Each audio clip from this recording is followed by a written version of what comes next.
దొంగలు పెద్ద దొంగలండి వీళ్ళు. నైట్ 7 అవుతే ఇక బీచ్ వచ్చేసి వీళ్ళు ఇదే పెట్టండి మీకు వీళ్ళకి పెట్టుకోడు కాజీ తినడం అండి వీళ్ళు.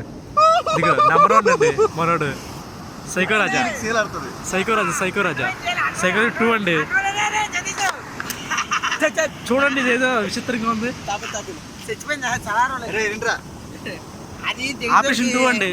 ఆపరేషన్ డి కదా మామూలుగా ఉండదండి బాబు ఇది. అది బాగుంది పెట్టలేటు బాబాయ్కి చీలా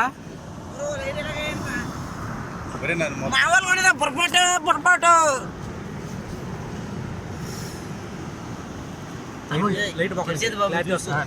నువ్వే హలో మేక్ టెస్టింగ్ 143. ఈ గోర్లు చాలా వీక్గా ఉన్నాయండి. దీనివల్ల ఇది ఇస్త్రీలు వేయడానికి చాలా